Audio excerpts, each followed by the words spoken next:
Oke, baik. Assalamualaikum warahmatullahi wabarakatuh. Waalaikumsalam warahmatullahi Waalaikumsalam wabarakatuh. warahmatullahi wabarakatuh. Oke, kita kembali lagi pada mata kuliah metodologi riset.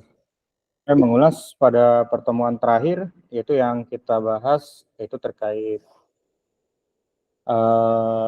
citasi ya, dan juga penggunaan Mendeley. Mungkin kalau yang kemarin sudah pernah nyoba atau sempat nyoba ada kendala, ya boleh di-share atau didiskusikan, ya gimana pengalamannya gitu kan. Jadi reviewnya itu penggunaan software atau tools Mendeley untuk kita mengambil citasi atau referensi, baik itu dari jurnal, kemudian proceeding, corresponding, ataupun yang lainnya, itu nantinya akan memudahkan juga ya dalam pengambilan pertama penentuan format, biasanya format bibliografi atau daftar pustaka, biasanya kan banyak formatnya, mulai dari IEEE, kemudian ada juga Harvard juga ada beberapa versi, kemudian American Psychology Asosiasi itu ada banyak versi juga, yang terbaru kan versi 7, kemudian banyak juga style untuk bibliografi atau referensi atau daftar pustaka yang lain. Nah, kemudian juga memudahkan kita, misalnya kalau di awal kita pakai ya referensi stylenya itu apa 7 atau apa versi 7 stylenya.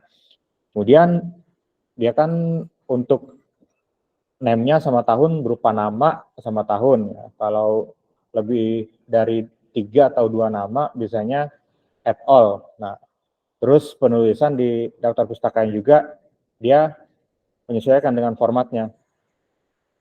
Kemudian kalau kita ubah ya jadi misalnya IEEE, dia akan berubah jadi angka, sesuai urut angka 1, 2, dan seterusnya.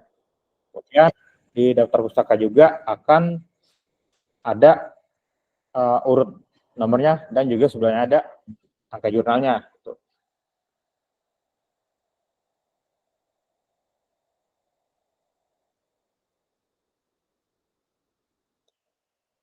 Oke, yang pertama ya mungkin yang akan saya bahas di sini ada 2 poin utama ya terkait jurnal dan lainnya. Pertama, kita nanti akan mencari atau menyesuaikan dengan template misalnya jurnal yang ada dari penerbit ya. Nanti kita sesuaikan terutama untuk UAS. Kemudian yang kedua ya biasanya kan ada atau pernah dengar nggak ada yang namanya itu plagiasi atau cek plagiat. Ada yang pernah dengar nggak? Nah itu kan misal kita harus ngecek nih apa yang kita buat ini termasuk tingkat plagiasinya berapa persen gitu. Jangan sampai kalau jurnal itu biasanya maksimal 20% plagiasinya ya. Nah, kalau lebih dari itu ya kita harus bisa kecilin angka plagiasinya gimana caranya. Nah, caranya itu biasanya pakai sekarang udah banyak tools AI untuk parafrase, artinya memuat ulang kata atau menyusun ulang kalimat gitu. Atau bisa juga kalau nggak pakai tools itu dengan cara kita gitu kan. Artinya ya manual sesuai dengan bahasa kita gitu. Oke, kemudian di sini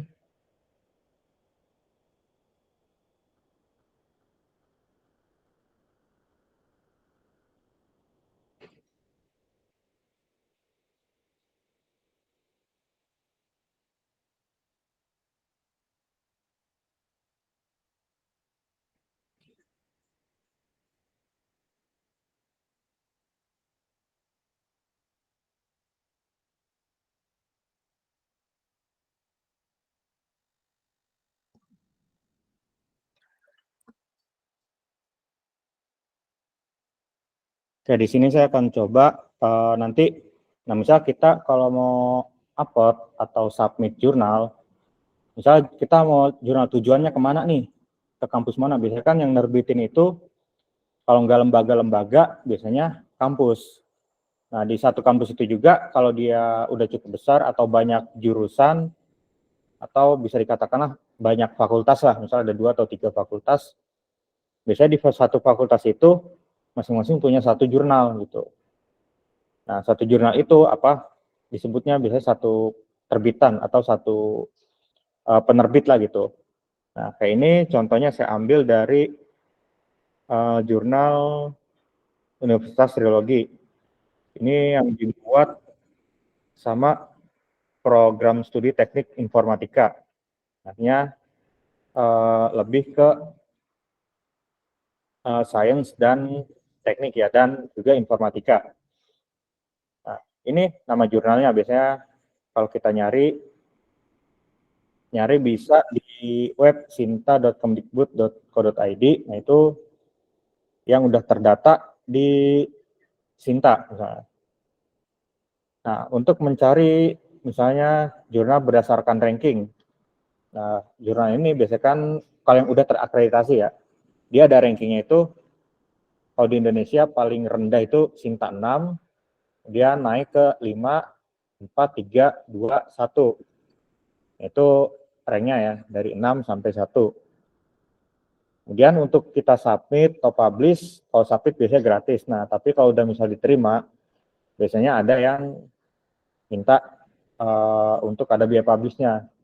Nah, itu biaya publish ya karena memang pertama untuk publish dan juga pasti untuk ya bayar reviewer gitu kan. Ada juga yang gratis, biasanya yang gratis tuh banyak sih, mulai dari Sinta 6 sampai Sinta 3 masih banyak yang gratis. Tapi yang berbayar juga ada, tapi itu masih ya normal lah gitu. Masih kalau Sinta 6, 5 itu ya masih di bawah 200 atau 300 kalau nggak salah. Untuk satu kali penerbitan. Ya makin tinggi, udah angka 500, 700 sampai ya 1 atau 1,5 juta gitu kan. Nah, kalau kita jurnal internasional, kalau yang enggak terakreditasi atau terindeks ya, atau terakreditasi ya internasional, cuman belum terindeks, biasanya ada 2 level ya, internasional dan juga internasional dengan terindeks Scopus. Nah, kalau Scopus ini biasanya ada 4 kuartil atau 4 level, Q4, 3, Q2, sama Q1. Nah, untuk bisa sekali terbit di situ, itu biayanya bisa paling sedikit, kalau nggak salah, bisa 7-8 jutaan lah gitu. Itu untuk terbit di sana. Tuh. Tapi kita biayanya bukan cuma satu orang, itu untuk satu penerbit biasanya ada 5-6 orang yang tinggal dibagi-bagi berapa kan gitu. Misalnya ada penulisnya berapa, ya udah tinggal dibagi-bagi gitu kan. Oke, di sini untuk yang JISA, yang jurnal dari kampus Universitas Trilogi, di sini akreditasinya Sinta 4. Oke.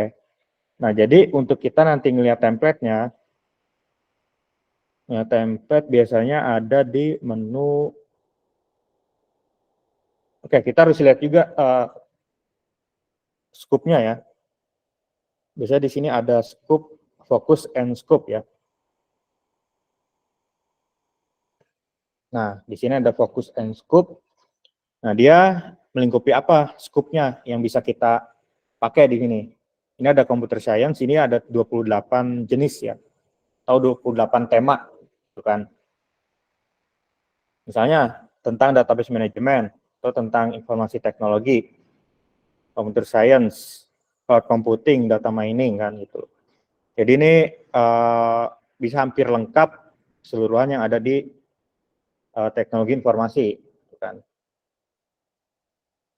Ya, jadi kalau kita ya tergantung nih, kalau misalnya software development atau pengembangan sistem itu bisa ke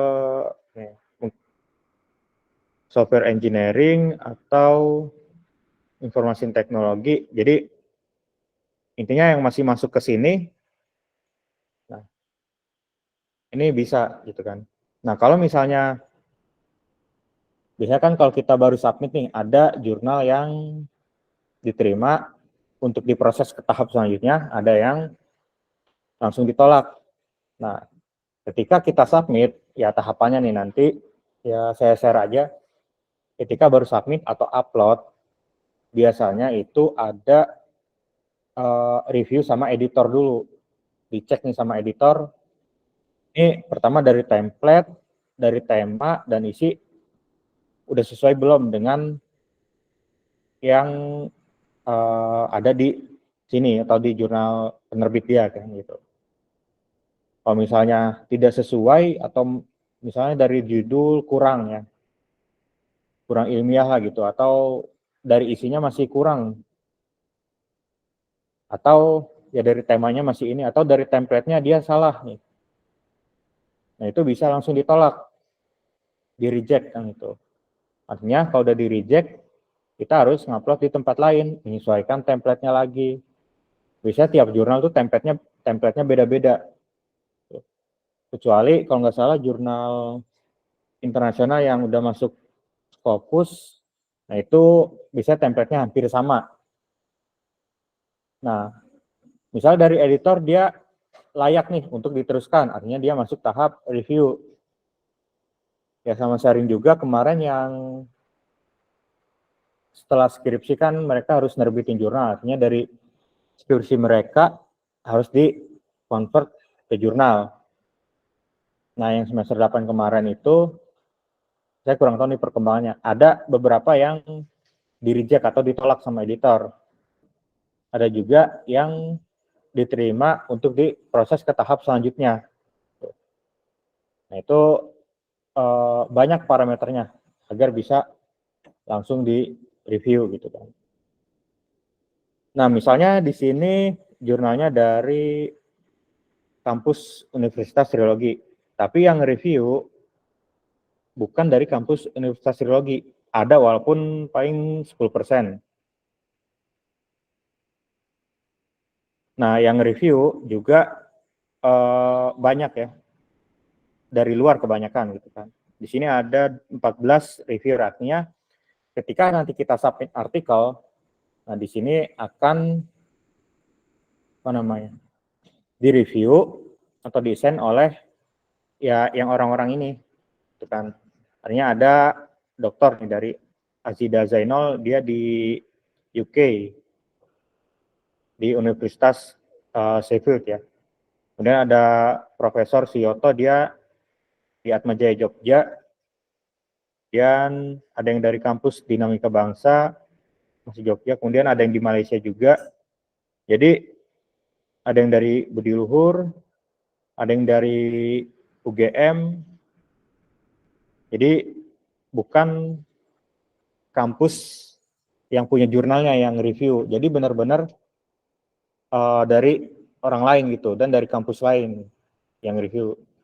Jadi ya kalau itu ya emang kita tergantung dari sana juga gitu. Jadi nggak bisa nih, misal kita mahasiswa, misal nanti kita punya jurnal itu, kemudian atau punya terbitan, nah, kita di SCTI ngupload atau submit di kampus punya kita, tapi yang nge-review bukan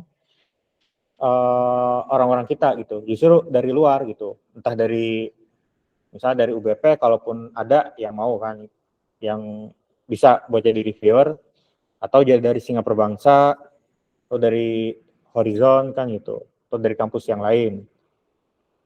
Jadi benar-benar kalau udah masuk ke artikel jurnal itu kita ya udah tulisan kita dilihat sama orang lain gitu, sama dari kampus luar gitu.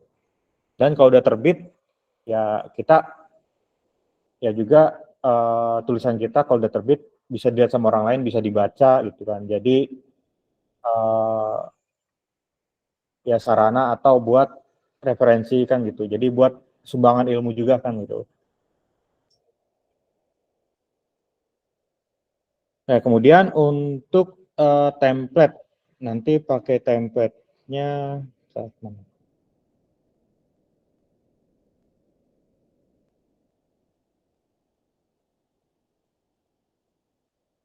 Template. Nah, ini artikel template.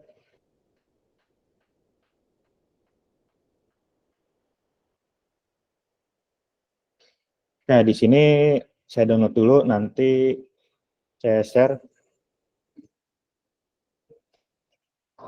Kayak di sini template-nya nanti ya untuk UAS ya.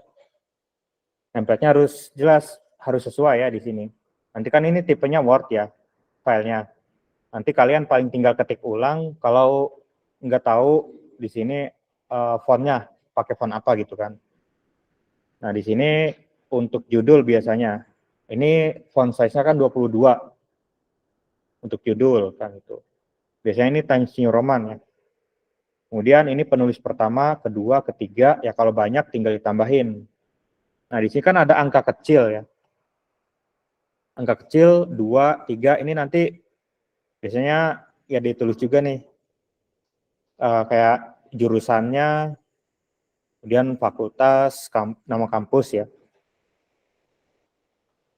Sama emailnya gitu kan. Kemudian abstrak. Nah, abstrak juga di sini meliputi ya, dia harus ada sebanyak 160 sampai 250 kata ya.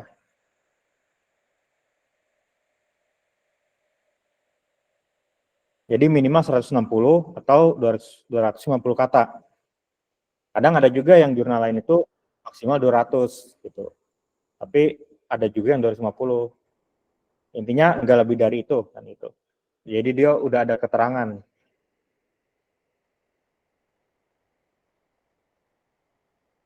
Oke, nanti dibacanya seperti apa ya. Jadi untuk abstrak biasanya di sini udah ada penjelasan nih. Untuk abstrak biasanya harus ada penjelasan apa gitu kan di dalamnya ya. Kemudian ini yang nggak boleh nih, jangan menggunakan simbol, spesial karakter, referensi, artinya kita nggak boleh masukin referensi atau citasi ke abstrak. Itu nggak boleh. Atau yang lainnya ya, ini bisa dibaca. Nah, kemudian ada introduction atau pendahuluan. Ya, pendahuluan bisa dibaca, nanti dia isinya harus apa dan maksimal atau minimalnya berapa gitu kan. Berapa paragraf gitu. Dan kalau ada yang referensi misalnya maksimal berapa tahun terakhir gitu.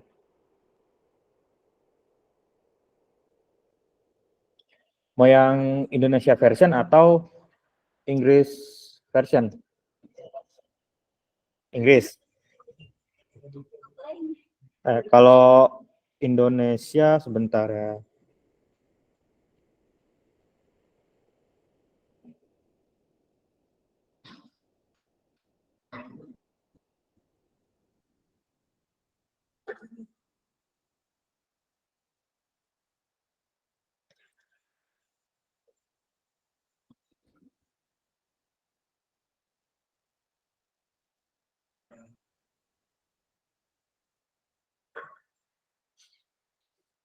Oke, ini dari kampus sebentar. Politeknik Negeri Tanah Laut ya. Dari Politeknik ini jurnalnya.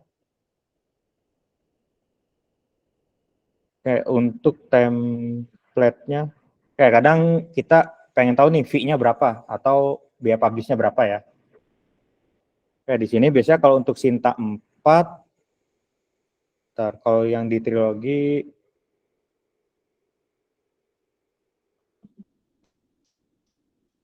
ada ini nggak?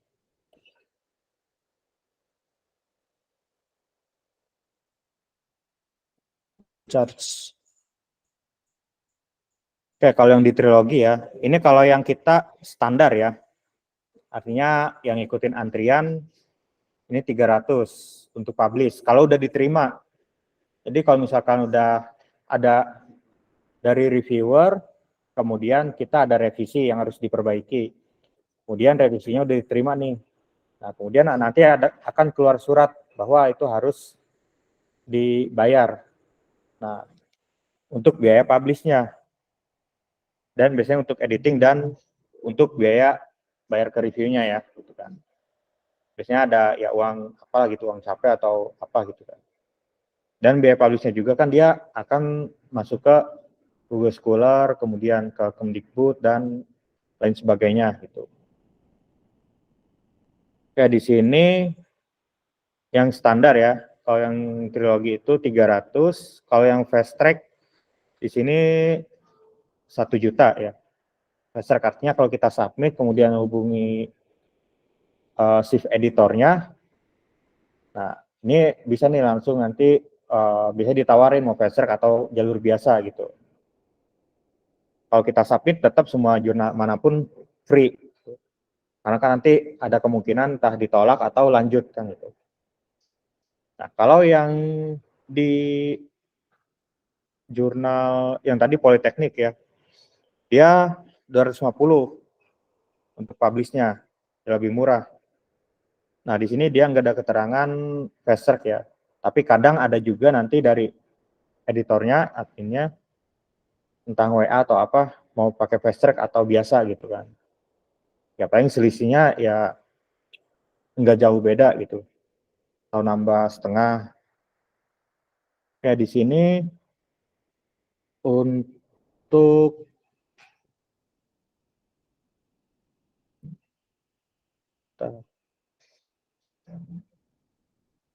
time author guideline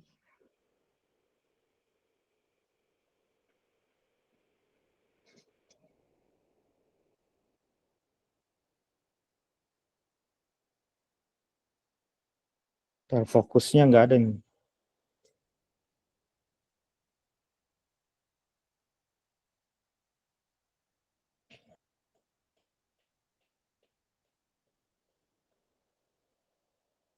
Ya, langsung aja ke template.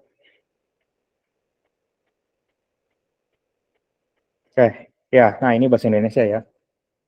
Lebih enak ya dilihatnya ya. Ini untuk yang bahasa Indonesia, ya keterangannya, misal untuk judul, nanti judul di projectnya, misal maksimal 15 kata ya. Perhatikan maksimal nggak boleh lebih dari 15 kata.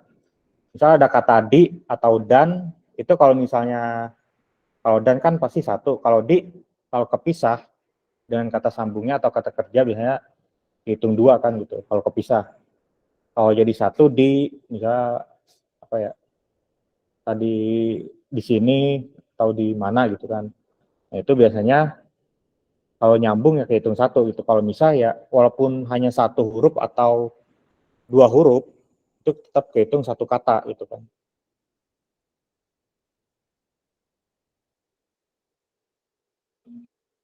Ya kemudian abstrak ya. Di sini abstrak ini biasanya memuat penjelasan singkat dari permasalahan yang diangkat. Artinya kenapa kita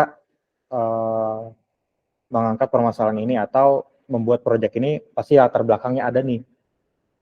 Ada masalah atau yang perlu diselesaikan gitu kan. Walaupun bukan masalah, tapi ada nggak yang bisa dibuat sistemasi gitu kan.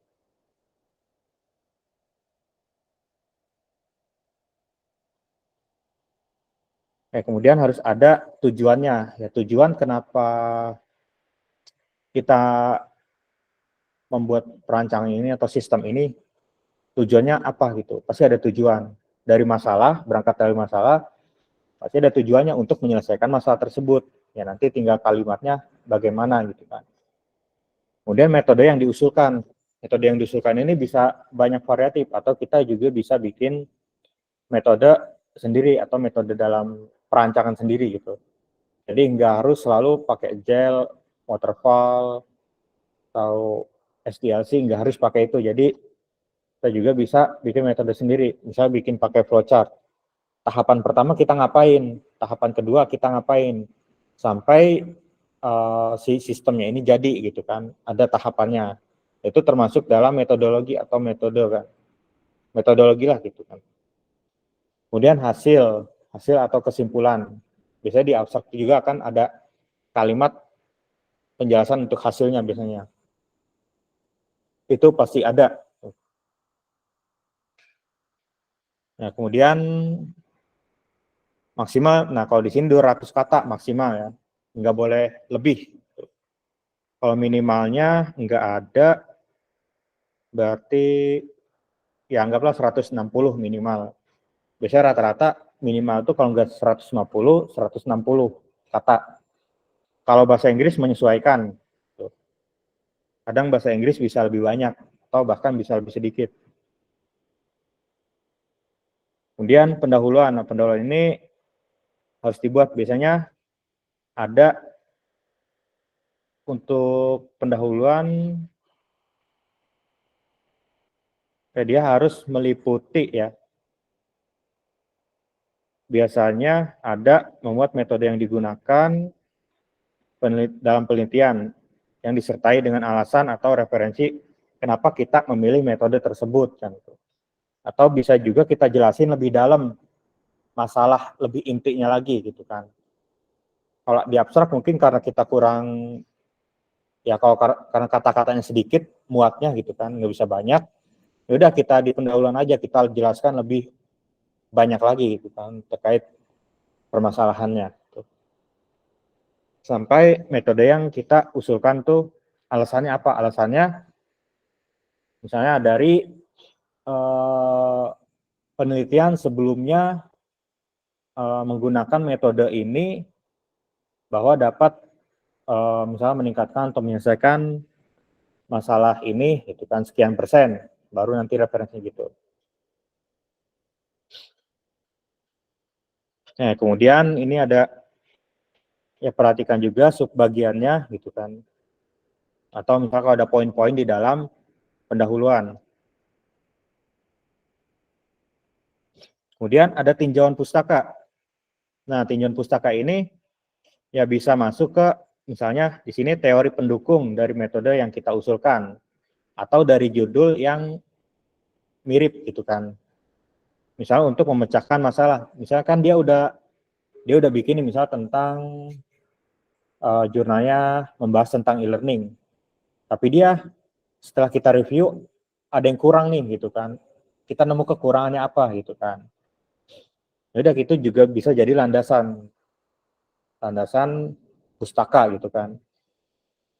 Nah, jadi ini masih masuk nih kenapa kemarin ada saya kasih tugas atau UTS untuk kita review. Ya tujuannya nanti bisa ya buat kesini jadi agar tentunya lebih mudah juga gitu kan.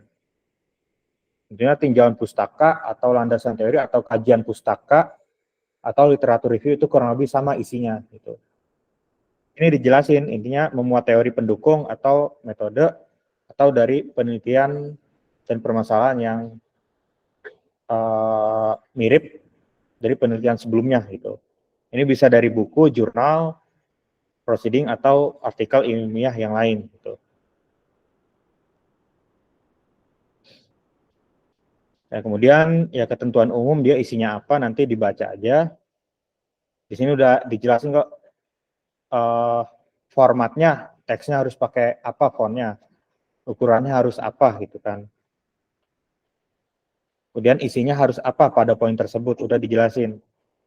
Nah, kemudian kalau misalnya ada tabel ya, format tabel biasanya seperti ini kalau di jurnal.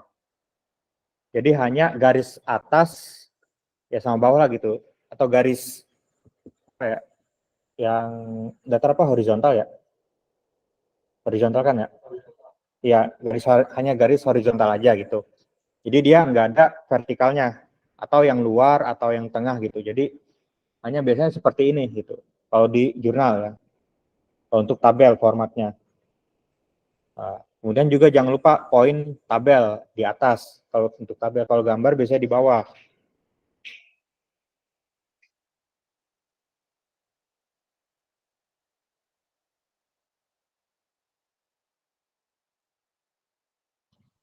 Nah ini kan banyak poin-poinnya ya sampai di bagian apa tadi tinjauan pustaka ada sampai 26 ya. Nah ini kan formatnya ya. Nah nanti ini lebih ke format penulisan kalau ada misalnya algoritma atau program. Nah ini harus kalau program harus pakai font kayak gini nih. Jadi fontnya misalnya pakai Courier New gitu kan. Jadi untuk program atau algoritma atau script format teksnya ya harus seperti ini gitu. Walaupun dia misalnya dari gambar, tapi kita teksnya harus seperti itu. Jadi ini ada format ketentuannya kalau gambar seperti apa, kalau tabel seperti apa, kalau ada rumus seperti apa. Nah kalau rumus kan biasanya kita nulis rumus ya keterangan di sini, pakai formula. Nah di formula itu kita jelasin keterangannya, N menjelaskan tentang apa, tentang rumus apa gitu kan. X menjelaskan apa, Y menjelaskan apa gitu kan. Kemudian metode penelitian yang digunakan atau nanti lebih ke ada cara pemilihan sampelnya seperti apa, proses validasinya seperti apa, dan langkah yang lain. Jadi kita menjelaskan di sini langkah ya, lebih ke menjelaskan tentang langkah-langkah yang dilakukan dalam penelitian gitu. Ya nanti kalau untuk metode penelitian nanti saya kasih ada contoh, saya juga bikin metode penelitian langkah sendiri kan gitu. Kemudian pembahasan. Nah, pembahasan ini nanti ya isinya bisa ya kalau untuk RPL atau software engineering biasanya ada banyak-banyak diagram, kemudian mock-up atau rancangan desain sistem dan pengujian sistem gitu. Atau kalau aplikasinya udah jadi, hasil aplikasinya bisa ditampilin screenshot gitu kan. Kemudian kalau ada validasi dari kuesioner bahwa sistem ini sudah memenuhi atau cukup layak untuk digunakan gitu, itu bisa ditambahkan. Kemudian kesimpulan. Kemudian format daftar pustaka di sini dia pakai IEEE. Jadi kalau IEEE formatnya kayak gini untuk yang jurnal ya. Jadi angka 1, kemudian ya di sini nanti akan menyesuaikan.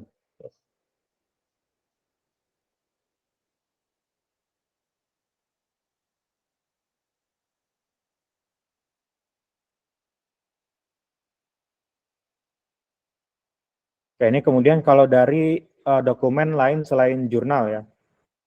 Kalau ini kan dari jurnal, kalau ini dari dokumen print atau dokumen fisik gitu. Ini kan print dokumen artinya dokumen yang tercetak ya. Kalau ini dari dokumen elektronik, ya contohnya e-book, atau dari dokumen internet.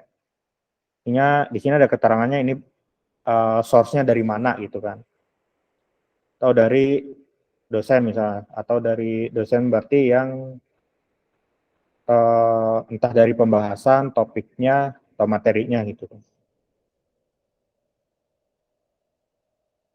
Oke, ini untuk formatnya, kemudian kalau untuk, berarti untuk kita pakai template yang dari Jurnal Sains dan Informatika. Oke, kita ke Karen. Ini yang terbit bulan kemarin Juni ya.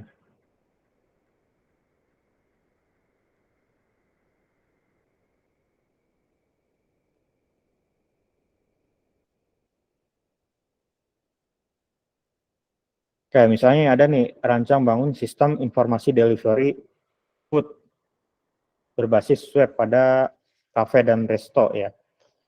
Terus kita lihat PDF-nya. Ya, nanti saya share juga untuk yang PDF-nya ya. Dia isinya kayak apa? Kayak gimana kan isinya? Jadi bisa dibaca-baca dulu nih. Isinya apa, menjelaskan apa.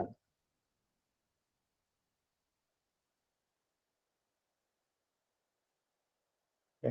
Nah, ini harusnya masuk ada satu tab nih alinea nih di sini. Karena dia ganti baris nih harusnya. Mungkin pas diedit kelewat ya. Oke, nah untuk misalnya pakai model waterfall dipilih karena tahapannya. Nah, ini kan ada 2 citasi ya atau 2 referensi. Juga kita bisa ya bisa digabung lah gitu kan. Jadi di satu paragraf itu bisa ada 2 referensi. Contoh di sini ada 2 referensi. Nah, yang ini 1, kemudian ini 2 ya. 3, 4 ya. Ini malah di satu kalimat ada 2 gitu kan. Ini di satu paragraf ada 3, ini berarti dari penelitian sebelumnya nih. Jadi pembanding lah gitu kan. Jadi pembanding dengan yang dia teliti gitu. Atau yang dia buat artikelnya. Kemudian metode penelitian. Oke, berarti di sini nggak ada tinjauan pustaka. Kalau ada tinjauan pustaka nanti saya cari lagi. Nah, di sini dia pakai metode waterfall ya. Kemudian hasil dan pembahasan.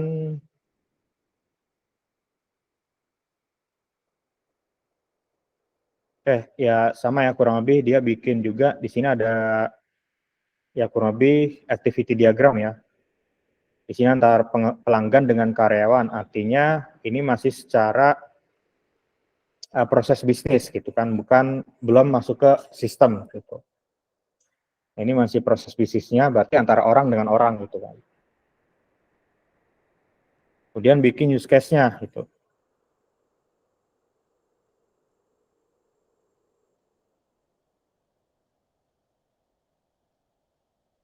Nah, kalau udah masuk ke sistem, biasanya di sini kan ada sistem nih. Pengguna, user, ada sistem, kemudian ada admin gitu kan. Ini bikin ada IRD. Aplikasi yang udah jadi, di sini pengujian ya, pengujian sistem. Pengujian biasanya rata-rata pakai black box gitu kan. Ini ada formatnya, yang diisi harus apa dan nanti ekspektasinya harus apa gitu kan. Baru kesimpulan.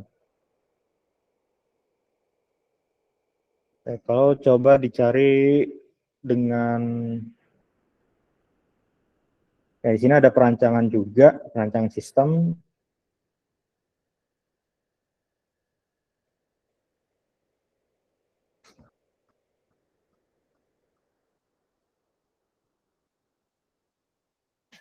Dia pendahuluan, kemudian tinjauan pustaka ya. Ada tinjauan pustaka, berarti nanti ya tinjauan pustakanya ya terkait ini berarti kalau mirip di tugas akhir kayak kita ngejelasin per kata nih. Sistem informasi menjelaskan tentang apa, berarti kan dia ini menjelaskan tentang apa ya,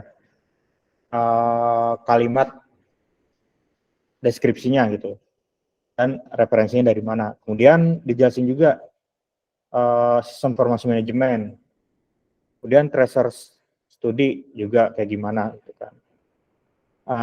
Seperti kalimat apa namanya, kalimat penjelasan gitu. Repository, kemudian UML, artinya yang dia pakai ya, tinjauan pustaka. Kemudian metode penelitian. Nah, di sini dia metode penelitiannya metode pengumpulan data, metode pengembangan sistem. Kayaknya ini ngambil dari skripsi yang dikonvert ke jurnal nih kayaknya. Karena dari metode penelitian biasanya ada nih pengumpulan data sama pengembangan sistem. Ini pakai SDLC, dan metodenya pengujiannya pakai black box. Kita ya jelasin juga di sini ya. Pembahasan. Nah, di sini dia bikin ya alurnya, gitu kan, diagram alurnya. Desain sistem. Desain sistem di sini pakai use case ya. Kemudian implementasi, berarti aplikasinya udah jadi nih. Kan gitu.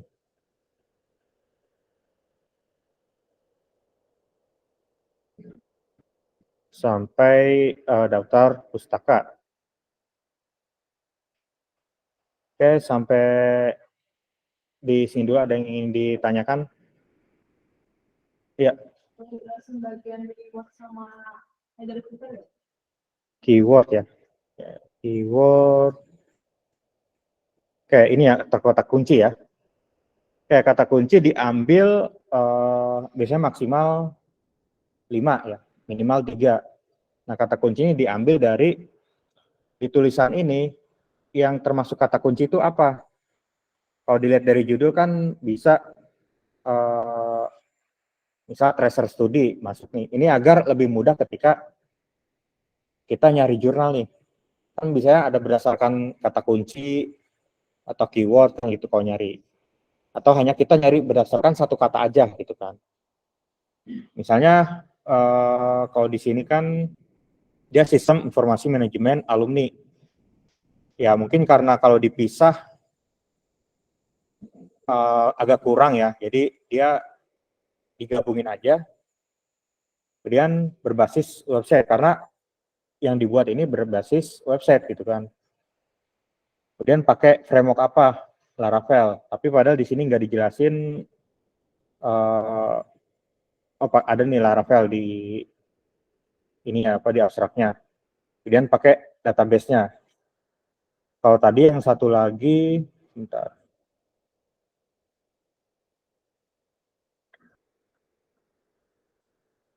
Nah kalau tadi, ini lebih variatif nih. Dia kan tentang sistem informasi delivery ya, berbasis web pada cafe dan resto. Nah jadi kata kuncinya tentang delivery order atau delivery, misalnya cukup gitu kan. Tentang penjualan karena aplikasinya terkait dengan penjualan makanan kan, food kan itu. Dan sistem informasi ya dimasukin bisa atau enggak juga nggak apa-apa gitu kan. Kemudian waterfall sama website adnya yang memang ada hubungannya dengan judul dan yang ada di abstrak. Kalau saya nilainya gitu sih, jadinya ambil kata kunci yang benar-benar ada di 2 poin itu. Ya kalau di kata kuncinya nggak ada di judul, nggak ada kata kunci sama sekali yang ada di judul, ya nanti kita dapatnya dari mana gitu kan.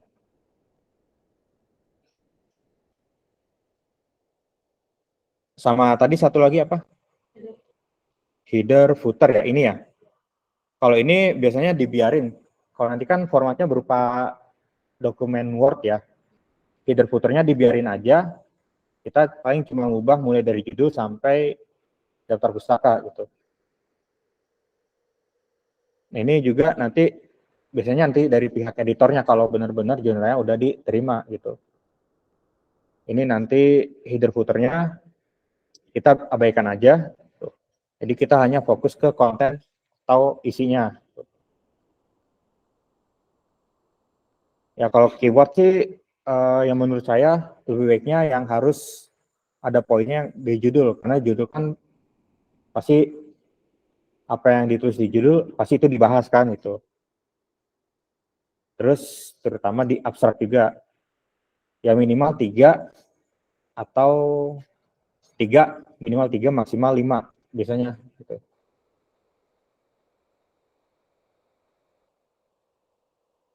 Oke, ada lagi yang mau tanyakan sampai di sini?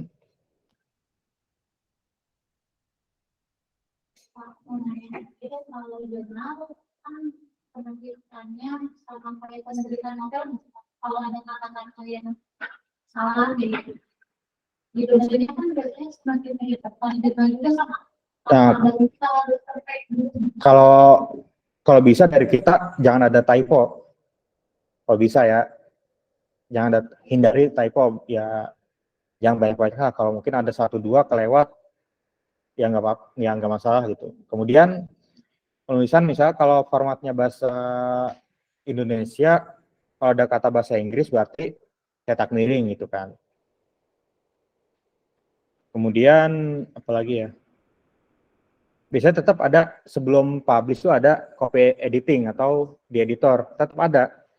Dia ngerapihin formatnya, ya mungkin kalau ya dilihat sekilas dari tulisannya atau katanya udah nggak ada masalah typo, ya udah di skip aja kan itu. Artinya lebih dia menyesuaikan template dan mungkin masukin kode-kode nomor kan gitu.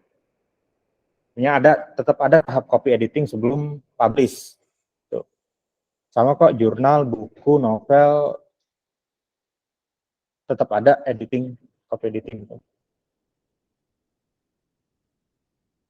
Oke, sekarang kita dikit lagi ya, karena ya sejam aja kan kalau untuk yang mata kuliah ini. Oke, terakhir terkait plagiasi ya.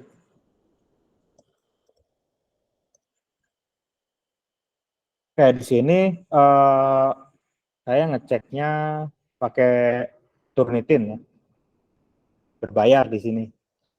Jadi kalau misalnya nanti biasanya kalau mahasiswa yang tugas akhir atau yang mau nerbitin jurnal, kadang harus ada wajib ada apa namanya cek plagiasi maksimal nggak boleh lebih dari sekian gitu.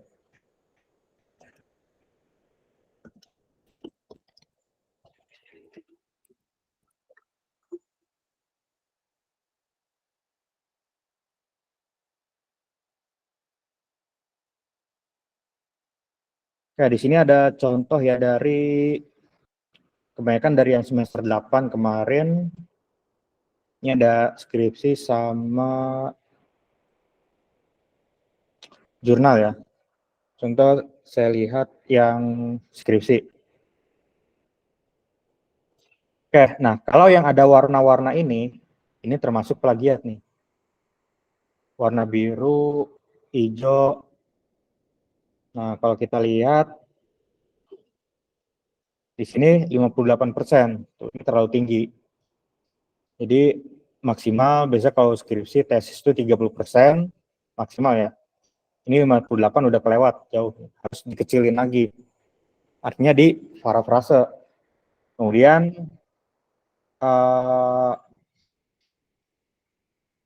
kalau jurnal 20.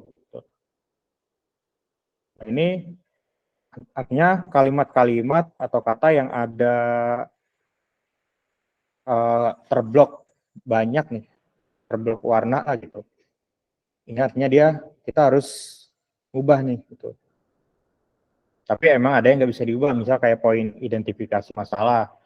Kemudian di sini ada judul ini, ya udah nggak usah diubah. Mungkin bagian ininya nih bisa kita parafrase misalnya dari dengan adanya sistem formasi bisa kita ubah. Nah, tapi biasanya di sini bisa kita filter lagi sih itu.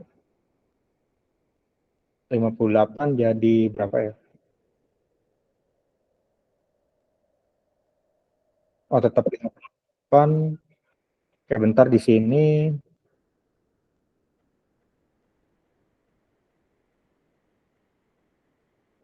Jadi 34 ya. Di sini ada filter tambahan untuk ada yang dikecualikan. Jadi 34% ya. Ada yang dikecualikan.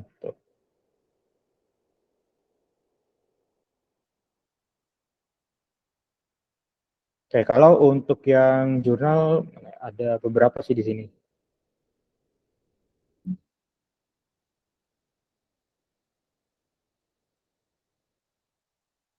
Oke, misalnya, nah ini yang jurnal ya. Ini dari judulnya juga, dari perancangan sampai dan, ini udah ada nih sebenarnya. Yang pokoknya di internet udah ada gitu kan. Atau yang udah publish, udah ada dengan judul bagian ininya ada nih. Ya kalau kita lihat, ini di jurnal ini ya. Nih, kelihatan nih, kalau kita klik source-nya, dia ada di jurnal e-jurnal ya. ibik 57 ac.id. Nah, kata ini yang masuk plagiasi gitu. Kalau yang lain, misalnya nomor 2, sistem informasi objek wisata. Nah, ini masuk ke ada di papernya Negeri Surabaya ya. Gitu. Nah, jadi ini harus di parafrase gitu. Ya, contoh untuk parafrase gimana? Oke, kalau parafrase ya terakhir ya tentang parafrase. Jadi untuk plagiasi di sini sangat penting ya. Walaupun kita ngetik sendiri nih, bukan copy paste, tapi tetap kalau ada kata yang mirip itu bisa kena plagiat gitu. Tetap ada batasan yang diterima maksimal berapa persen. Kayak frase biasanya saya pakai yang online atau free. Sini banyak kok toolsnya yang bisa dicoba.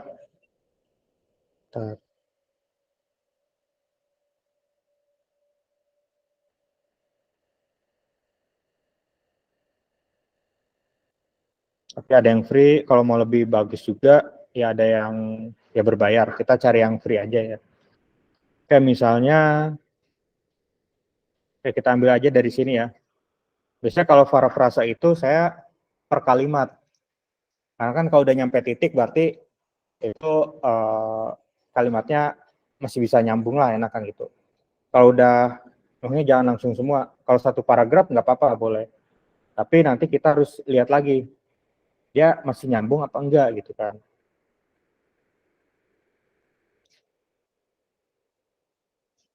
Kemudian di parafrase, nah kemudian hasilnya yang hijau-hijau ini, nah yang hijau-hijau ini yang katanya yang baru atau yang diganti. Tadinya dalam suatu bisnis, diganti dalam suatu perusahaan.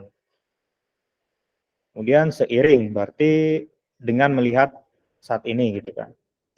Jadi yang hijau ini kata atau kalimat yang baru. Nah, tapi kita baca juga jangan langsung copy paste. Kita baca kalimatnya nyambung enggak gitu kan. Misal kalau ada kata yang enggak nyambung, ya udah kita ganti aja nanti di Word-nya. Misal kita copy dulu, baru kita ganti gitu kan. Jadi jangan di copy mentah-mentah gitu. Tetap kita baca ulang gitu. Kalau memang kalimatnya nggak sesuai atau kurang nyambung dibacanya, ya kita ubah mana nih yang nggak nyambung gitu, kita sesuaiin lagi. Gitu. Jadi sekarang udah banyak tools ya AI lah itu yang mempermudah. Sampai sini ada yang ingin ditanyakan?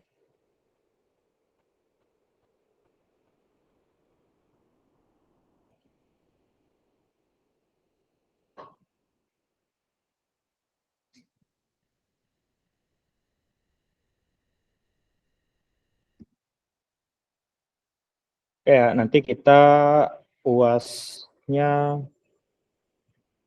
bikin jurnal ya, tetap per kelompok. Nanti pakai template yang saya share ya, ini template-nya JSI. Nanti tinggal disesuaikan aja. Ini dia udah Times New Roman, udah 14 nih. Udah tinggal kita misalnya ganti. Nah, kalau ada kata di judulnya yang pakai bahasa Inggris, harus dicetak miring. Misalnya, apa ya, ya tergantung judul sih sebenarnya. Jadi tetap harus dicetak miring, di sini dijelasin ya. Kemudian penulis 1, 2, 3, ini penulisan nama ini harus pure nama ya, nggak boleh ada gelar. Walaupun dia udah doktor, udah profesor, insinyur, tetap penulisan di jurnal itu atau artikel nggak boleh pakai gelar. Tetap full name. Maksudnya nama, benar-benar nama asli. Gitu.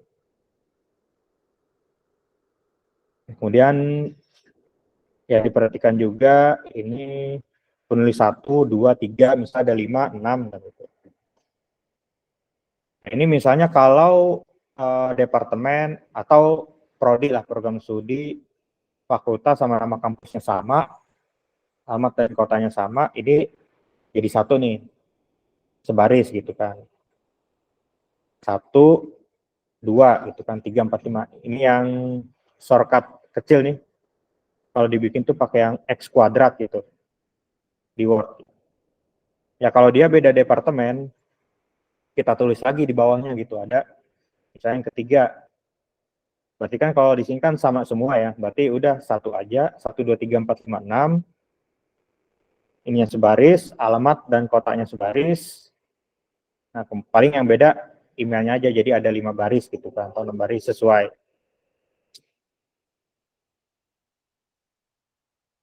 Kalau jarak berbaris itu Nah, jarak per baris di sini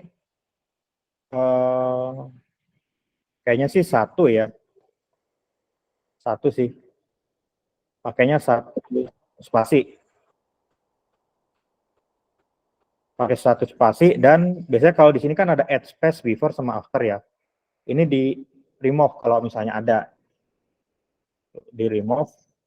Jadi nggak boleh ada tambahan space gitu. Ya paling kalau misalnya ini ada dua nih dari keyword ke pendahuluan ada dua baris kosong gitu kan. Tinggal disesuaikan aja di sini atau di sini kita hapus nih, kita enter, kemudian kita tulis ulang aja di sini. Jadi ini nggak dihapus dulu. Ya paling kalau pengen nanti dihapus tapi ini ntar ya kita blok aja warna gitu kan. Baru nanti kalau udah selesai tinggal dihapus gitu. Kalau saya sih mudahnya edit dari template yang ada gitu. Jadi kita udah nggak usah ganti-ganti banyak gitu. Atau nggak usah nyesuaiin lebih baru. Kalau pakai new dokumen kan biasanya lama tuh nyesuaiin template-nya lagi gitu kan. Dan juga paginess atau marginnya juga di sini kan udah disesuaikan. Di sini pakai marginnya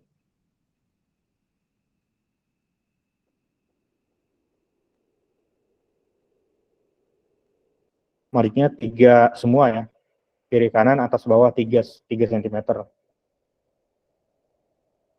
Kalau untuk header ini nggak usah diedit, dibiarkan aja. Sama footer juga dibiarkan aja.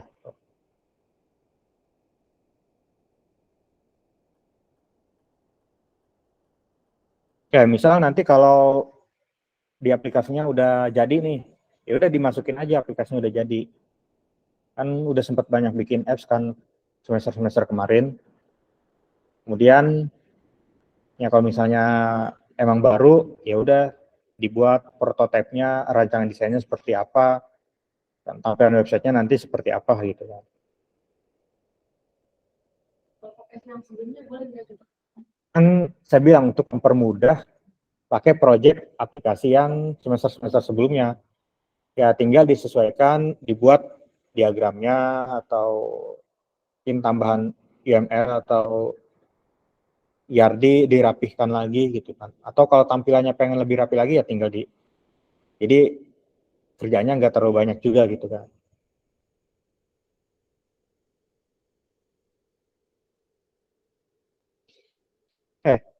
Cukup jelas sampai sini. Oke.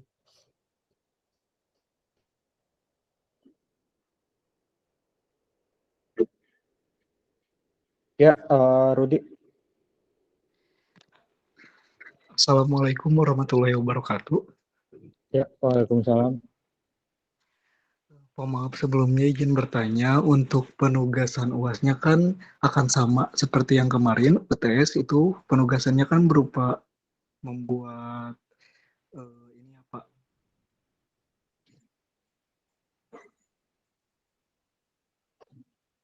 Iya, gimana? Buat Suaranya, jurnal ya Pak. iya, Pak, maaf, suaranya apakah ada Pak? ada, udah normal. Oh, ada. Ya. Pemaaf izin bertanya, untuk UASnya kan nanti penugasannya berupa jurnal lagi ya Pak ya, seperti UTS yang kemarin ditugasin membuat jurnal kan itu berkelompok ya Pak ya. Nah Iya. kemarin itu saya ngerjainnya itu sendiri Pak, karena emang anggotanya juga udah pada punya kelompok sendiri gitu kan. Otomatis kan kemarin untuk jumlah kelompok maksimal itu 10 orang ya Pak ya. Enggak, maksimal 5. Oh maksimalnya 5 ya Pak ya. Itu beda dosen, emang ada yang 10? Oh enggak Pak, Oh, mungkin kayaknya salah dengar gitu. Kirain 10. Oh iya 5 ya Pak ya. Berarti iya. kemarin itu maksimalnya itu 5, cuman tadinya saya pengen diskusi juga sama teman-teman, barangkali ada yang belum punya kelompok gitu. Akan tetapi kemarin itu udah ada yang booking gitu Pak, udah ada kelompoknya masing-masing. Nah, kebetulan dari situ saya ngerjain lah sendiri gitu Pak, Iya. jurnalnya. Ya, tapi di situ saya nulisnya itu individu atau kelompok ya Pak kira-kira? Ya kalau memang satu, nggak apa-apa ditulis satu aja. Kan ada juga kok yang ngerjain sendiri, ada yang berdua. Tetap nanti gitu. tulisnya satu. Berarti gasnya Kalau sifatnya UTS individu ya Pak? ya tetap sih temanya kelompok. Kalaupun emang sendiri ya nggak apa-apa sendiri.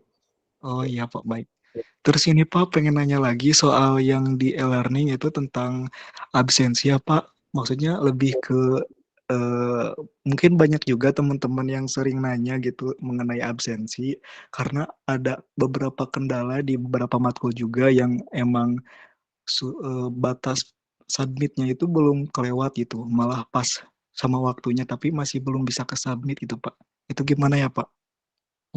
Nah itu mungkin kalau bisa tanya aja tanya ke saya, screenshot mata kuliah apa gitu kan. Nanti saya coba bantu cek gitu. Baik Pak. Soalnya Kalau ya lanjut dulu silakan. Soalnya untuk mata kuliah metodologi research itu harusnya barusan ya Pak ya jam 8 lebih 10 menit absennya, akan tetapi masih belum bisa juga gitu Pak. Masih Enggak, tanda tanya. absen saya buka jam 8.30 sampai jam 10. Ini karena tadi dosennya yang jam pertama nggak ada, jadi saya majukan Betul. perkuliahannya kalau absen tetap ya. Tuh. Baik Pak. Tapi untuk sekarang belum bisa dibuka lagi, kenapa ya Pak? Takutnya Bisa buka, udah kan ya? Udah. Berarti untuk mata kuliah yang lain konfirmasinya sama dosen yang bersangkutan ya Pak? Sama dosennya dulu gitu, sama dosennya Oh aja dulu. baik Pak. Ya. Sama Baik Pak, konfirmasi. terima kasih. Ya, Terima sama-sama. kasih Pak.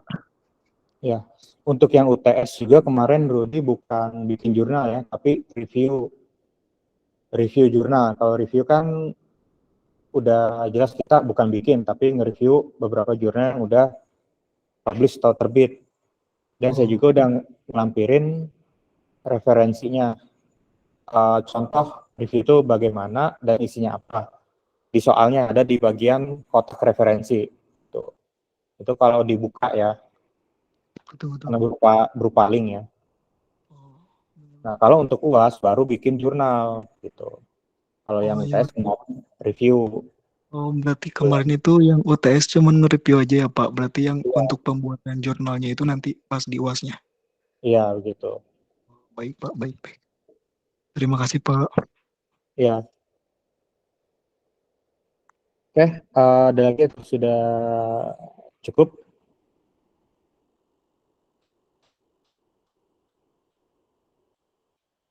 Oke, kalau gitu terima kasih semuanya yang sudah hadir, baik yang online maupun offline. Saya tutup perkuliahan pada malam hari ini.